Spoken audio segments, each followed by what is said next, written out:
PM Shri scheme. अब PM Shri scheme प्रधानमंत्री schools of rising India, इसका फुल फॉर्म है। अब क्योंकि इंडिया में क्योंकि फेडरल सिस्टम है,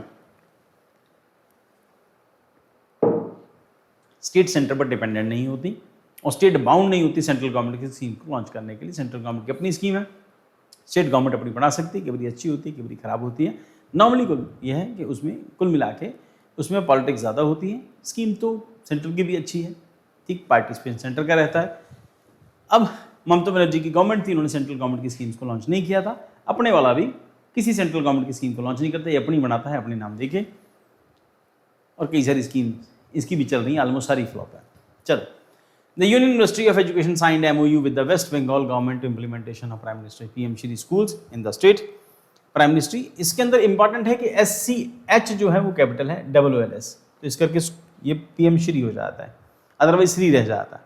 फुल फॉर्म पीएम श्री या प्रधानमंत्री school for rising India. Nature of scheme, it is a centrally sponsored scheme है, launch by the ministry of education. इसको लॉन्च किया। यूपीएससी आपसे क्वेश्चन पूछती है किस मिनिस्ट्री की स्कीम है, आप इसको कह रहे हैं मिनिस्ट्री ऑफ एजुकेशन की स्कीम है, होम मिनिस्ट्री नहीं, कोई और मिनिस्ट्री नहीं, मिनिस्ट्री ऑफ एजुकेशन की स्कीम है। More than 14,500 schools across India में इसको बनाना है।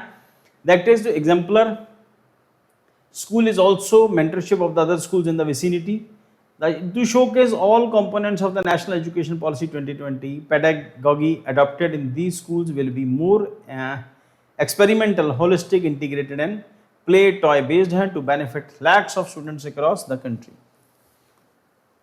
Objective क्या है? To develop 14,500 model schools को develop करना है across India aligned with the vision of new education policy, National Education Policy 2020 के accordingly नए schools बनाना है और नई एजुकेशन पॉलिसी को यहाँ पे इंप्लीमेंट करना है। कोर एम क्या है? होलिस्टिक लर्निंग है, मॉडर्न इंफ्रास्ट्रक्चर डेवलप करना है, स्किल डेवलपमेंट करना है, डिजिटल एजुकेशन देनी है, एक्सपेरिमेंटल लर्निंग करना है। इंस्टीट्यूशनल कवर के अंदर क्या क्या आता है? सेंट्रल गवर्नमेंट स्टेट गवर्नमेंट की तरफ से ये दोनों PM Shri schools will be managed by central government state government, दोनों का अपना अपना हिस्सा है। यूनियन टेरिटरीज, लोकल बॉडीज, केंद्रीय विद्यालय संगठन, नवोदय विद्यालय समिति, इन सब में की फीचर्स क्या है? इनहेंस इंफ्रास्ट्रक्चर होगा।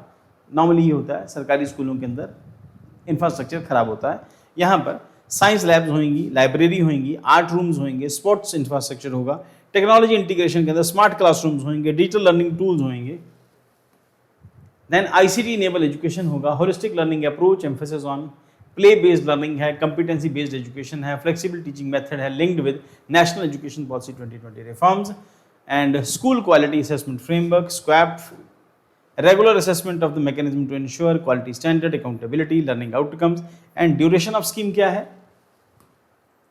Period time 2022 to 23 to 26-27 तक के लिए स्कीम है।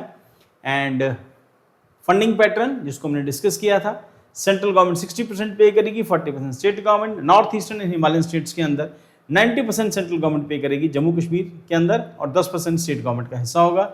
Union territory without legislature 100% central government की फंडिंग है, यानी कि चंडीगढ़ एंड लद्दाख, पौंडीचेरी, यहाँ पर 100% सेंट्रल गवर्नमेंट फंडिंग होगी।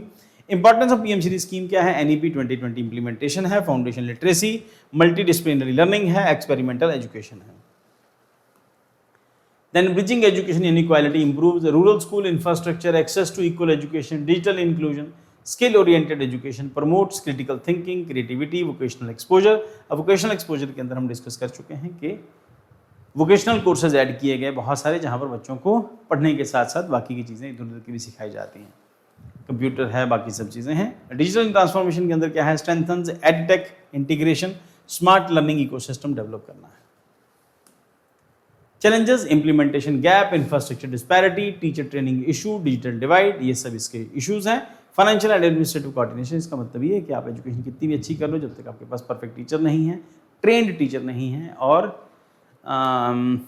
स्किल्ड टीचर नहीं है, जब तक कुछ नहीं होने वाला। ठीक, तो इसका मतलब ये कि एजुकेशन के साथ साथ टीचिंग क्वालिटी का भी बेटर होना जरूरी है। देन उसके बाद requires effective centre state cooperation है, टाइमली फंड यूटिलाइजेशन है। कंक्लूजन आप लोग जाके देख लेना। तो स्कीम्स सब ठीक होती हैं, सेंट्रल गवर्नमेंट की स्कीम्स, सेंटर की तरफ से फंड आता है, खूब सारा पैसा आता है, पैसे का मिसयूज़ होता है या फिर पैसा इधर उधर चला जाता है, ठीक से यूज़ नहीं होता। सबसे बड़ी प्रॉब्लम यही है। स्कीम्स तो सरकार की सारी अच्छी होती हैं, इम्प्लीमेंटेशन और अच्छा होना चाहिए। फिलहाल सरकार का फोकस जो है न्यू एजुकेशन पॉलिसी है, अच्छा इंफ्रास्ट्रक्चर अवेलेबल कराना है, बच्चों को क्वालिटी एजुकेशन देना है, टीचर की अलग से ट्रेनिंग अवेलेबल कराना है और न्यू एजुकेशन पॉलिसी के अंदर वोकेशनल टीचर्स को लेके आना जो कंपैरेटिवली स्किल्ड हों, कंपैरेटिवली ज़्यादा बेटर हों। अदरवाइज सरकारी स्कूल के टीचर हर हालत में प्राइवेट स्कूल के टीचर से 1000 टाइम बेटर होते हैं, बट पढ़ाना जो है उनका जो वो ज़ील होनी चाहिए पढ़ाने की, अदरवाइज एजुकेशन में कोई दिक्कत नहीं है इंडिया में।